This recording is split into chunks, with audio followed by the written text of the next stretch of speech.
What's up tout le monde et bienvenue au podcast Le Show des entraîneurs, un show présenté par des entraîneurs pour vous les entraîneurs à la maison. Comme d'habitude, c'est Coach Cham avec mon cher acolyte Coach Gab. Comment vas-tu mon cher? Ça va bien toi? Ça va très bien. Là, je veux qu'on parle, début 2021, on parle souvent, on parle de stratégie pour vous aider, vous à la maison en tant que coach, à débuter, à obtenir des clients. Donc justement, à force que vous allez travailler dans ce milieu-là, vous allez rencontrer pas mal de types de clients. Il y en a beaucoup qui sont super, il y en a qui sont super gentils, qui sont agréables, il y en a qui payent bien, c'est cool. Malheureusement, il y a aussi des types de clients qui sont un petit peu moins cool puis qu'il faut savoir des fois comment gérer avec ça. Donc aujourd'hui, je me suis dit, pourquoi pas discuter ensemble de 3 types de... On va les appeler les mauvais clients, mais tu sais, on ne dira pas ça devant la personne, mais 3 types de mauvais clients puis comment est-ce qu'on peut essayer de combattre ça? Comment est-ce qu'on peut réagir face à ces mauvais clients-là? Je vais vous rappeler en commençant les règles du jeu. Le podcast est tout à fait gratuit. Nous, on fait ça de façon bénévole. Donc, tout ce qu'on vous demande, c'est si vous aimez ça, si vous apprenez un petit quelque chose, si Gab vous attire incroyablement, s'il y a quelque chose qui se passe quand vous nous regardez, vous pouvez juste partager à un ami, sur Facebook, whatever. Ça va nous aider, ça va faire de la visibilité. Puis de notre côté, c'est notre petite paye de ce côté-là. Fait que si ça vous tente de faire ça, vous partagez. Gab, aujourd'hui, ce que je veux qu'on parle, comme j'ai dit, 3 différents type de client et je veux que tu me dises, toi, vis-à-vis de la situation, comment tu réagirais.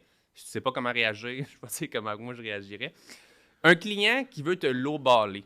Donc, quand je te parle de lowballer, on a un client qu'on lui parle, je dis n'importe quoi, en personne ou sur la messagerie, en ligne, sur Facebook, et tu lui dis, « Hey, mon programme, là, il est 80 $ par mois. » Puis lui, il dit, « Hey boy, moi j'ai vu ailleurs 50 $. Fait que si tu me mets ça là, à 45, je le prends, tu vas être mon coach. » Comment tu réagis à ça, toi?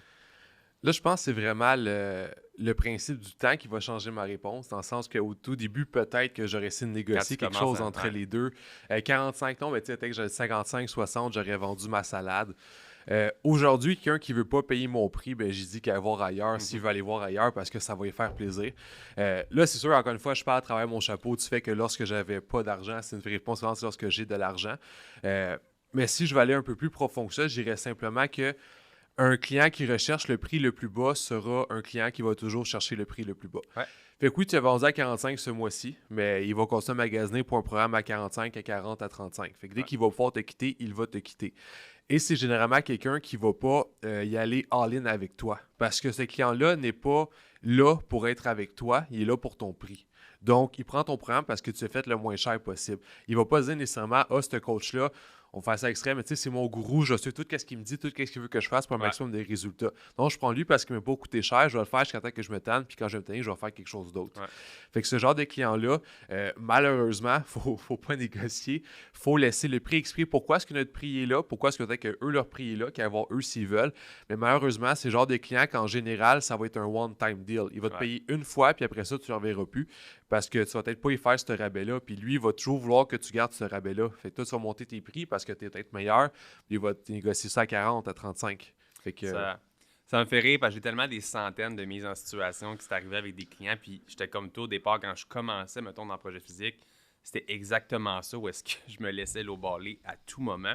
Puis je me rappelle que, tu sais, moi, je fakais être quelqu'un d'autre. Mettons, tu sais, je suis Samuel, là, je disais, ici Maxime de projet physique, puis là, je discutais, puis là, la personne me disait, hey, je suis étudiante, puis moi, je voudrais pas payer plus que 49, puis là, oh my God, je viens de parler à mon supérieur et j'ai trouvé un rabais de 15% exprès pour les étudiants. Puis je me rends compte à long terme, justement, comme tu disais, que de mois en mois, c'est des clients qui restaient pas nécessairement ou qui, après ça, essayaient de me lowballer encore plus ou essayaient de mettre 2 codes promo en même temps pour baisser. Ça n'a juste pas de sens. Puis, es-tu d'accord que de toujours diminuer ton prix, ça va aussi diminuer je ne veux pas dire la qualité de ton service, mais comme la valeur. Comment les gens perçoivent ton service au final. Oui, ça c'est vrai, c'est un concept, un principe que c'est des gens qui réussissent vraiment mieux que nous, qui en parlent régulièrement. Tout dans la vie, c'est un principe de valeur. Tout. Pourquoi est-ce que tu peux dire qu'un steak à 50$, c'est cher, mais le toit à 50$, c'est pas cher? C'est le même 50$. Ce que tu as en retour n'est pas la même chose. Ouais. La vie, c'est une question de perspective et l'argent, c'est une question de valeur. Donc, cette personne-là, qu'est-ce qu'elle a le plus de valeur pour elle? Est-ce que c'est ton programme? Est-ce que c'est son argent? Tu as un client que ton programme est à 80$, tu vas dire que c'est à 100$, il va te l'acheter parce que pour lui, que toi, tu le coaches, c'est quelque chose qui a beaucoup de valeur. Mais pour cette personne-là, qu'est-ce qui a le plus de valeur? C'est son argent. Fait qu'elle va toujours essayer de négocier le plus bas possible pour la garder. Mais cette personne-là, en général, verra pas tout ce que tu peux y amener, puis il va y avoir quelqu'un d'autre qui peut juste y amener moins cher et non meilleur. Ouais. Deuxième type de client, je veux qu'on parle, ça peut autant être en ligne qu'en privé. Le client qui est toujours négatif, le client qui chiale, le client qui est jamais content. Puis nous, on a vécu ça de nombreuses fois. Je veux pas, il y a l'expérience autant que je pense que, en général, je pense que c'est la faute de l'entraîneur, de la business, d'essayer de plaire son client. Je pense que souvent, il y a des lacunes qu'il faut travailler en tant qu'entrepreneur, en tant qu'entraîneur pour amener ce qu'il faut pour que ton client soit satisfait. Mais es-tu d'accord qu'à l'occasion, il y a des clients qui, juste, on dirait, rien à faire? Puis c'est là un petit peu aussi que des fois, de baisser ton prix. Eux autres, ils voient en général comme le service. Tu donnes ça, c'est tel prix. Mais pour eux, ils ont l'impression que tu vas leur donner la lune. Surtout en ligne, ils pensent que tu vas leur donner le suivi qu'il y aurait en personne. Ils pensent que Chris, tu vas aller cogner chez eux, voir dans la douche. Tu sais. Ouais. Ils pensent que tu vas être là avec eux à 100% tout le temps, les appeler. Puis ça, c'est un petit peu difficile pour les gens à la maison. Je le sais, des fois, vous commencez, puis il y a des clients qui vont juste essayer de vous soutirer. Chris, tout, le monde au complet. Ouais. Comment tu réagis à un client qui est juste toujours négatif et qui est jamais content? Ouais. Moi, je suis un peu un extrême là-dessus. Une victime, c'est la personnalité que je déteste le plus. Puis j'ai aucune patience pour ça, malheureusement. Quelqu'un, exemple, justement, que son problème, c'est que je réponds pas assez vite à ses messages. Mais là, ça, c'est moi le problème. C'est moi qui n'ai pas fait ma job, j'étais censé répondre, puis je l'ai pas fait. Mais dans l'autre extrême, la personne qui, justement, comme s'attend à ce que tu l'appelles à chaque semaine quand ça n'a aucun rapport avec ce que tu as vendu. Ouais. Pour moi, les pires, surtout en ligne rendu là, c'est ceux qui vont, je suis en victime, dire que ça fonctionne pas, qui n'ont pas de résultats, que qu'est-ce qu'ils font que ça fonctionne pas. Puis c'est de ta faute parce que tu l'as pas appelé, tu l'as pas suivi. Mais ce type de personne-là a tous les outils pour réussir. Son plan alimentaire, son plan d'entraînement peut t'envoyer des messages, mais s'il ne réussit pas, c'est de ta faute. Pourquoi? Parce que c'était pas assez bon qu'est-ce que tu as fait, parce que tu ne l'as pas assez suivi, parce que tu n'as pas un plan d'entraînement exactement personnalisé à ses abdos qu'elle veut avoir. Fait que moi, ce type de personne-là, c'est malheureusement un type de personnalité que je ne veux pas travailler avec ces personnes-là, parce qu'en général, ils vont tirer vraiment beaucoup de jus. Ils vont te payer un peu et la valeur de ce montant-là, pour moi, ne vaut pas la valeur de ma patience, de mon temps, de mon énergie. Fait que là, c'est vraiment une question de point de vue rendu là. Moi, personnellement, quelqu'un que tous les outils, on va dire, pour lesquels il a payé, parce que si la personne a payé un forfait à 50 par mois en ligne, elle ne doit pas s'attendre à un suivi à chaque semaine que je l'appelle, parce que j'ai pas dit qu'il y avait ça, mais pas demandé s'il y avait ça, fait qu'elle ne veut pas s'attendre Mais à ça. il faut être clair, right? Il faut être clair sur le service qu'on rend au départ. Ça, c'est sûr. Si tu écris quelque chose puis que tu le fais pas, puis que la personne est insatisfaite, là, c'est ta faute. Oui, si c'est notre faute qu'on a dit qu'on fait ça puis on l'a pas fait, là, c'est sûr, c'est jamais juste le client, c'est l'employeur rendu là. Mais si on y va dans l'autre sens, que c'est la personne qui fait juste charger des choses qu'elle n'a pas, je pense que c'est la même situation qu'on devrait dire que malheureusement, travailler ensemble, on ne pourra pas le continuer parce qu'il faut voir qu'est-ce que pour nous a plus de valeur. Le montant que cette personne-là nous rapporte ou bien la patience qu'on met dessus. Ce qui est difficile souvent avec des clients, autant en ligne qu'en personne, c'est qu'il y a beaucoup de gens. Bon, en personne, ça peut être des introvertis. En ligne, ça peut être juste je sais pas comment dire ça. Ils vont pas vous poser les bonnes questions. Il y a beaucoup de personnes qui ont des difficultés avec leur programme ou avec leur coaching, puis ils vont pas venir vous écrire pour dire Hey, coach, j'ai besoin d'aide. Fait que ça, il y a beaucoup de problèmes de ce côté-là, puis ça l'empêche ton service aussi de s'améliorer. C'est pour ça que pour les coachs à la maison, si vous avez des clients qui sont vraiment chialeux, ce qu'on vous dit, c'est peut-être vous en départir à l'occasion. Mais ça peut quand même être un avantage à l'occasion d'avoir des gens qui chialent puis qui ne ferment pas leur gueule, qui disent au complet qu'est-ce qu'ils pensent, parce que ça peut peut-être ouvrir vos yeux sur certaines lacunes, justement, de votre entreprise, puis de dire comment est-ce que je peux modifier ça. Nous, c'est arrivé. Oui, pour améliorer notre service. Puis ça, c'est quand même important. Là. Si la personne a chiale pour une bonne raison, moi, c'est toujours merci, parfait. Tu sais, un commentaire constructif, c'est toujours une bonne chose. Mais si ton service à la clientèle, c'est de la merde, on check. Ah, ben oui, effectivement, ça ne fonctionnait pas. Merci de me l'avoir dit. Jamais le fun de se faire critiquer, mais ça peut faire qu'on peut s'améliorer.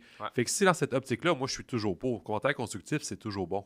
Parce que moi, je me rappelle, je suis quand même quelqu'un d'orgueilleux. À l'occasion, ça m'a souvent tenté de dire femme loud, tu sais, comme de dire quelque chose, puis souvent, je me retiens, puis c'est là que j'ai appris aussi à vraiment.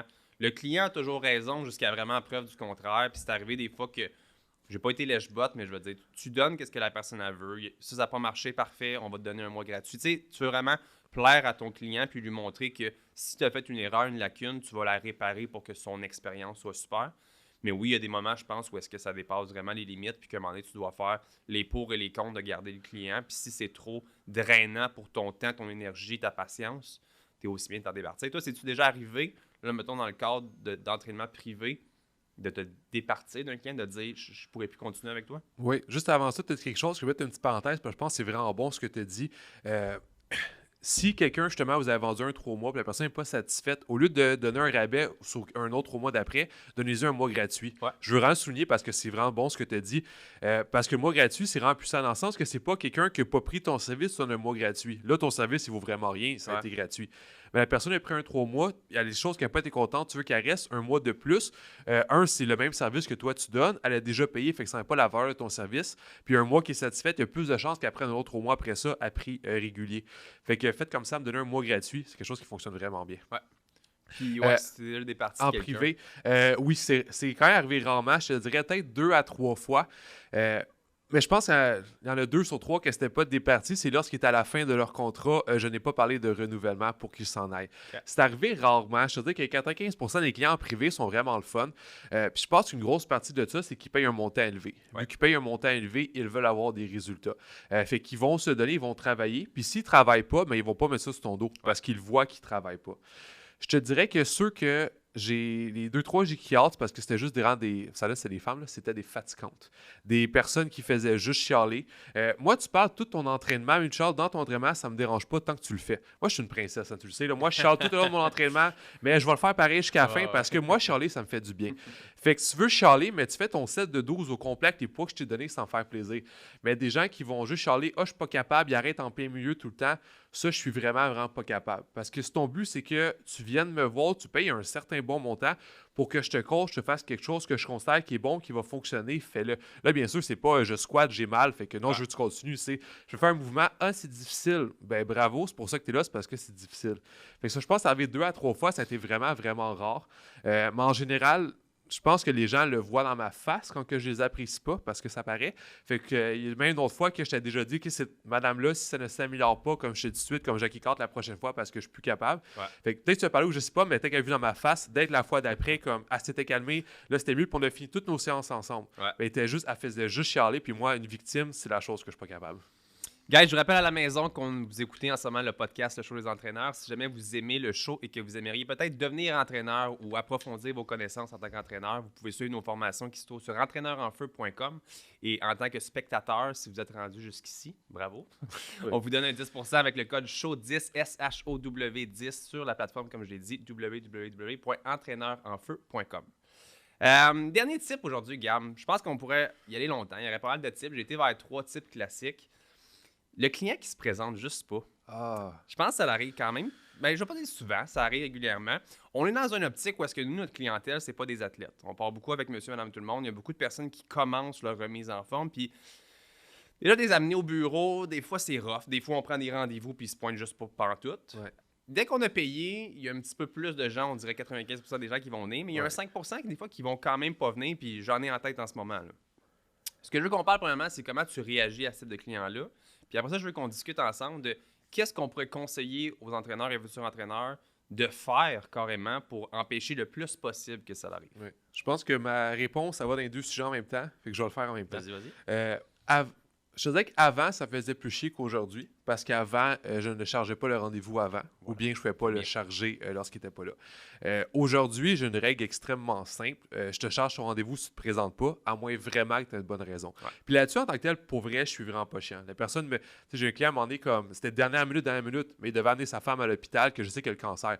Je ne l'ai pas gossé. T'es pas cave non plus. Mais c'est déjà arrivé aussi dans la minute que j'ai fait de la fièvre toute la nuit, whatever, fait que là, comme je vais aller me coucher. Mais je suis comme, OK, mais c'est parce que hier soir, tu faisais de la fièvre. Fait que tu aurais pu me texter pour me dire qu'il y a des bonnes chances que demain, tu ne sois pas là.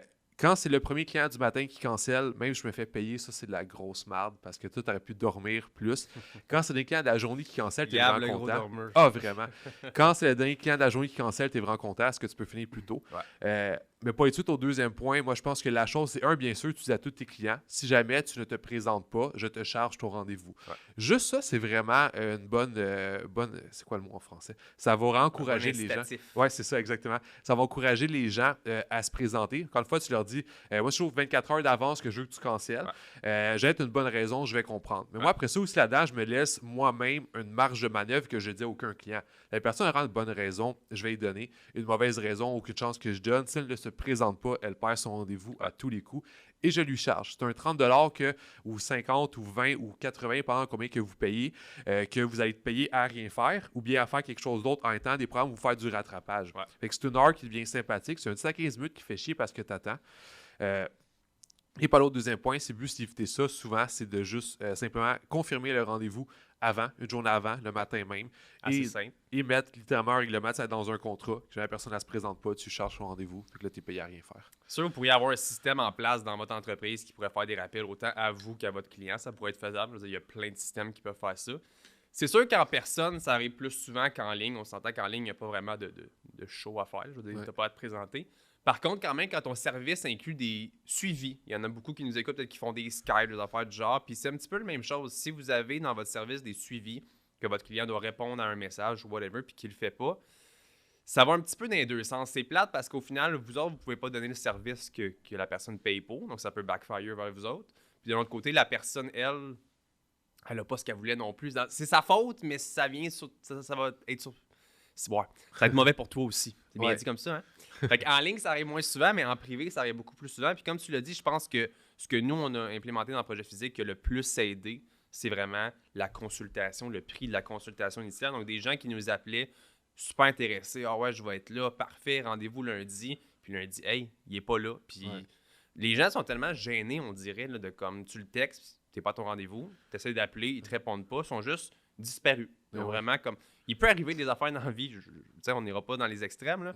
Mais ça arrive souvent aussi que les gens sont juste gênés, sont plus capables de répondre. Fait que ça... Comme ça me faisait plus chier, tu sais. Comme si, honnêtement, j'aimerais même me faire dire « Hey non, je viendrai pas finalement », puis au final, j'étais comme « OK, c'est fini ». Honnêtement, je préfère qu'il m'envoie chier en me disant qu'il va pas se présenter, plutôt que pas se présenter puis faire attendre. Parce qu'au moins, il sauve une demi-heure là-dessus. Ouais. Fait que justement, la consultation, je pense que ça peut être super. Nous, c'est ce qu'on a fait quand la personne est intéressée. Parfait. Si tu veux venir avec nous, la consultation, c'est 50$. On va le déduire du prix de ton abonnement par la suite. Donc, si jamais tu le prends pas, tu as juste eu un beau petit suivi avec une consultation. Puis, tu n'auras rien d'autre à payer. Donc, ça a beaucoup aidé. Oui, un dépôt comme ça, c'est très puissant. Là. La personne, ça coûte techniquement rien. Il faut qu'elle mette un montant d'avance qu'elle va récupérer. Fait que si en partant, elle dit non pour un dépôt, tu sais qu'elle se présenterait pas. C'est arrivé quand même quelques fois, pas énormément, mais des paiements de dépôt, puis la personne ne vient pas, puis la personne ne répond pas non plus. Fait que c'est un beau 50$ à rien faire. D'autre côté aussi, des fois, il arrive vraiment quelque chose, ou même si c'est une mauvaise excuse, la personne souvent reprenait un rendez-vous plus tard. Des fois, c'est une semaine, des fois, c'est un mois, des fois, c'est 6 mois. Mais c'est quand même un 50$ qui est là. Le coach peut être payé.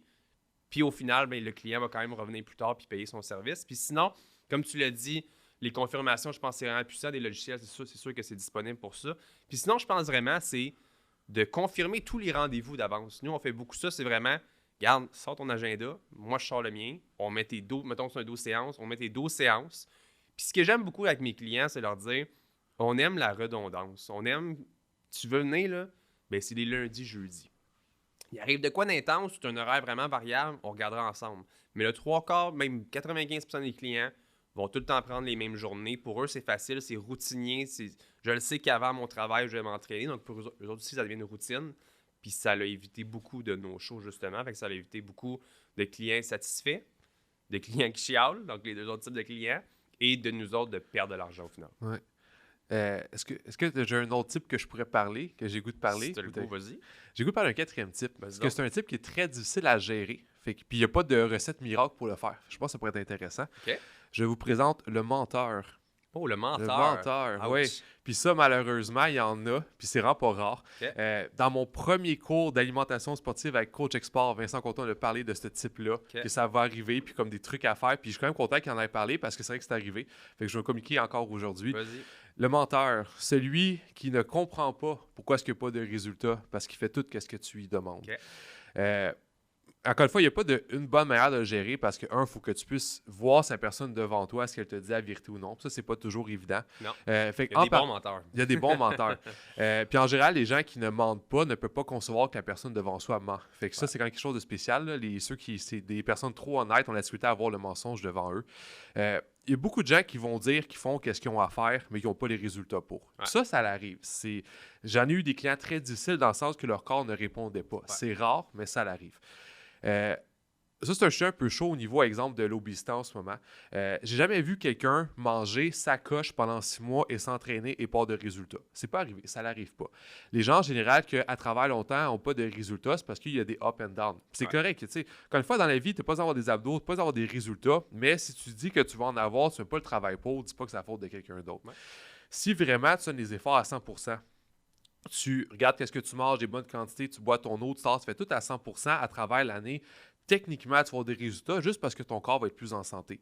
Il y a des gens qui vont arriver à travers le temps dans votre bureau, vous avez un suivi avec eux, faites les pinces, puis à chaque fois, vous faites le pourcentage de gras, il est un petit peu plus haut. La personne a un peu moins d'énergie. Puis là, tu ne comprends pas. Parce que là, tu cherches qu'est-ce que tu as fait, qu'est-ce que tu peux modifier. Tu diminues les glucides, tu augmentes ci, tu baisses ça, tu te casses la tête en 4. Puis là, ensuite, tu te rends compte que finalement, peut-être qu'un jour, on va dire la vérité, mais c'est parce que par-ci par-là, elle trichait, elle buvait du coke, elle mangeait des biscuits. Puis c'est pas que c'est mauvais, c'est qu'elle te l'a pas dit. Ouais. Il y a des clients qui, malheureusement, à un certain point, des fois, il faut que tu fasses un mini lâcher-prise. Tu fasses ce que tu peux, ou puis tu demandes à la personne un journal alimentaire pour qu'elle s'aide à voir qu'est-ce qu'elle fait de bien ou non. Parce que c'est pas tout le monde, malheureusement, qui vont vous dire la vérité dans votre bureau. Puis des fois, c'est pas nécessairement de la méchanceté. Il y a des gens qui ne veulent pas vous décevoir. Il y a des clients qui sont là, puis qui sont là parce que devant toi, le coach, c'est la personne la plus grande dans sa vie, comme un gourou. Comme un professeur, genre. Vraiment. Fait que si tu ne fais pas les efforts pour, mais c'est comme si l'entraîneur allait vivre des conséquences négatives quand c'est pas ça pantoute. Fait qu'il y a des gens qui veulent pas décevoir. Mais je trouve que la meilleure manière de savoir ce qu'un ment, simplement, c'est le pourcentage de gras. Donc, c'est moins évident en ligne, mais en personne, pourcentage de gras. Quelqu'un, techniquement, le pourcentage devrait bouger toujours un petit peu. Mais ça, à chaque fois, le pourcentage, il monte, puis les ondes de stress et de glucides montent aussi, tu peux voir qu'il y a quelque chose qui ne fonctionne pas. Fait que c'est le type de personne qu'il ne faut pas nécessairement toujours confronter. Des fois, c'est juste qu'il faut l'amener à ce qu'ils disent la vérité. Maintenant aussi, il y a des gens puis ils ont fait des recherches là-dessus, surtout chez les gens obèses, la majorité, lorsqu'on leur demande d'écrire qu'est-ce qu'ils mangent, n'écrivent pas exactement à 100% qu'est-ce qu'ils mangent. Puis il n'y a pas de conclusion par rapport à l'honnêteté ou tout ça, vraiment pas. Ça peut être de l'omission, ça peut être qu'ils n'ont pas vu, peu importe. Mais ils ont vu que souvent les gens qui prennent du poids mangent plus que ce qu'ils pensent qu'ils mangent. C'est les recherches qui l'ont démontré. Fait que souvent, ce type de personnes-là, si vous pensez que, là c'est le truc, si vous pensez que ces personnes-là vous mentent à qu'est-ce qu'elle fasse, qu'est-ce qu'elle mange et tout ça, dites-lui pendant une semaine, à tous les jours, d'écrire un journal alimentaire. Ça ne veut pas dire qu'elle va écrire la vérité, mais ça veut peut-être dire que s'il y a toujours la même chose, s'il y a des fluctuations, là, des fois, c'est plus facile à mettre le doigt dessus. Vous pouvez faire un suivi beaucoup plus régulier. Là, chaque semaine, tu viens, je te fais ton pourcentage de gras pendant un mois, puis au pire, je te charge pas, peu importe. Là, soudainement, la personne a des résultats parce qu'elle n'a pas le choix de suivre. Fait que ce quatrième type-là, qui est un type que j'aime pas, qui est le menteur. Je pense qu'on pourrait continuer encore longtemps. Guys, vous êtes à la maison, est-ce que, en tant qu'entraîneur, est-ce que vous avez des types de coach, des types de clients, de mauvais clients que vous avez rencontrés durant votre carrière jusqu'ici? Si oui, vous pouvez l'écrire dans les commentaires. Si vous voulez voir et revoir le podcast et tous les autres épisodes, vous pouvez écouter le show des entraîneurs sur Spotify, Apple Podcasts, dans le fond, toutes les places qu'il y a des podcasts. Sinon, en vidéo sur YouTube et sur Facebook, sur la page de Entraîneurs en feu.